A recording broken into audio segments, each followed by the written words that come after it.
Hi everybody, thank you for joining me. 6,000 plus. Hundreds of veterans arrived to support Dakota Access protest. Scores of military veterans have begun arriving to take part in the North Dakota pipeline protest, with hundreds, possibly thousands more expected, including a U.S. Congresswoman. Members of the group Veterans for Standing Rock, organized on Facebook, have come to support Native American and environmental protesters against the Dakota Access pipeline. Over 2,000 veterans have pledged their support, with the steps coming as law enforcement authorities increase their efforts to crack down on the protesters. Hundreds have been arriving at the protest camp on Friday, according to Reuters. Each day, more and more protesters are moving to the camp, which some estimate has grown to about 6,000 people, many of them from Native American tribes from across the U.S. This weekend is expected to bring thousands more protesters to the snow-covered camp as part of a large veterans rally that's being held in support of the Standing Rock Sioux. The militarized police, paid for by tax dollars, is unconstitutional. Ashley Jennifer Parker, a former member of the Coast Guard, told USA Today, "People are being brutalized. Concussion grenades are being thrown into crowds. They've sprayed people, even old women and other elders of the tribe, with tear gas and pepper spray. And all of this is just unconstitutional. I can't believe the media hasn't taken more of an interest in this." Well, it seems like the alternative media is really the only ones that are covering it. North Dakota law enforcement will begin to block supplies from reaching protesters at a camp near the construction site of an oil pipeline project in an effort to force demonstrators to vacate the area, officials said on Tuesday.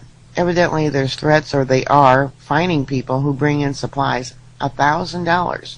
That's what the fine is if they're caught bringing in supplies, and you can see how they blocked off the road. Also joining the protests will be Tulsi Gabbard, a Democrat congresswoman from Hawaii, who served 2 tours of duty in Iraq. Gabbard, a lifelong environmental activist, said she wanted to highlight how the proposed pipeline project would affect the supply of drinking water to the Standing Rock Sioux tribe and other local people. "If my participation in this protest helps send one message, it is this: we must protect our fragile water resources for current and future generations," said Gabbard, as quoted by The Nation. Gabbard took to the U.S. House floor Thursday to again urge President Barack Obama to stop the pipeline project.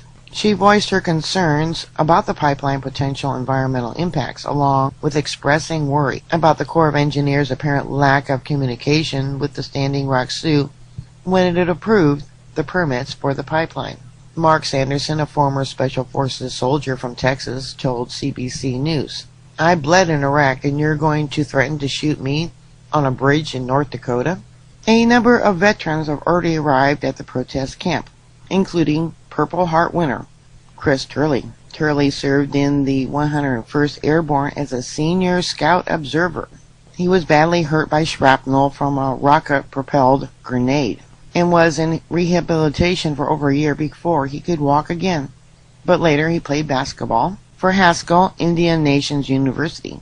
He served 4 years and is now a member of the Oklahoma National Guard, at least until 2020. Perez is a Native American activist, and that's him right there, who traveled 3,500 miles to help protest the construction of the $3.8 billion Dakota Access oil pipeline, a project the Standing Rock Sioux say threatens their water and terrorizes their culture. He is one of many Native Hawaiians who came out here out of a sense of solidarity with the other indigenous people. He also feels a sense of reciprocity, especially after last year's protests at Mauna Kea on the Big Island over the construction of the 30-meter telescope.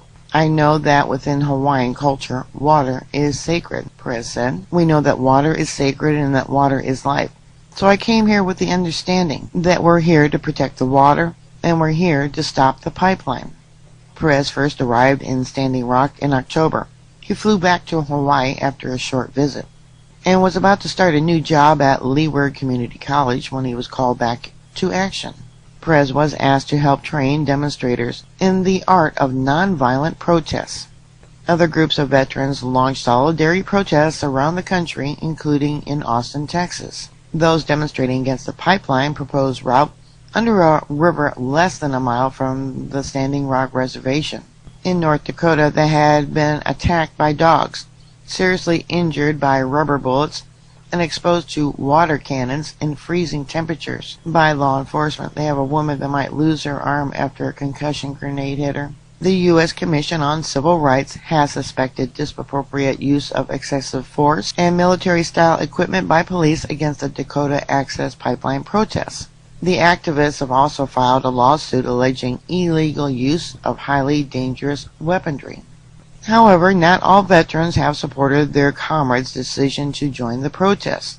In West Fargo, North Dakota, representatives of the North Dakota Veterans Coordinating Council held a press conference denouncing those who have taken part in the campaign. We agree that it is our constitutional right to assemble and to peaceful protests, said Council President Russ Stabler, as quoted by Reuters. However, protests over the last 100-plus days in North Dakota has been less than peaceful. Participating in this kind of assembly, even as a peaceful bystander or participant, will only mar the image of the North Dakota veterans and the veterans of our nation. Meanwhile, Morton County Sheriff's Department published a video on Thursday in which they interviewed a North Dakota veteran named Raymond Morrill. Morrill said that the veterans coming from outside the state don't understand the relationship that we have and are imposing their misunderstandings and quite possibly their disgruntlement with our federal government into a relationship that has been ongoing for generations within the state of North Dakota. In response to the video, veteran Stephen Hadlin told RT, "I don't even know what Morrill's talking about. The veterans who are coming here because of the police abusing the citizens. It's Morton County Sheriff, it's not the feds. They're on our side, and that's ridiculous. He's trying to discredit the veterans that are coming here. He's trying to delegitimize them, and the federal government is the one being reasonable here." On Thursday, U.S. President-elect Donald Trump said that he supports the completion of the Dakota Access pipeline, despite unproven claims that Trump owns a stake in Energy Transfer Partners, the company building the pipeline. His endorsement has nothing to do with his personal investments and everything to do with promoting policies that benefit all Americans, read a daily briefing note as reported by Reuters. State officials on Monday ordered activists to vacate the camp located on U.S. Army Corps of Engineers land near Cannonball, North Dakota, citing harsh weather conditions. Officials said on Wednesday, however, that they will not actively enforce the order. Matthew Crane, a 32-year-old Navy veteran who arrived 3 days ago, said the veterans joined the protest were standing on the shoulders of Martin Luther King Jr. and Gandhi with their plans to shield protesters. "I bought a one-way ticket," he told Reuters, as he worked to build a wooden shelter at the main camp. "Hopefully we can shut this down before Christmas." Trump said that we respect all Americans' First Amendment right to peaceful protest. "We hope that local and federal officials continue to give support to local law enforcement so they are able to continue to protect these protesters," said the Trump transition team's daily note sent to a campaign supporter and congressional staff. North Dakota governor on Wednesday told reporters that it was probably not feasible to reroute the pipeline, but he would try to rebuild a relationship with the Standing Rock Sioux leaders. Native Americans from Washington state arrived at the camp on the edge of the Standing Rock Sioux Reservation after traveling from the headwaters of the Missouri River in a dugout canoe on December 1st this year, outside Cannonball, North Dakota.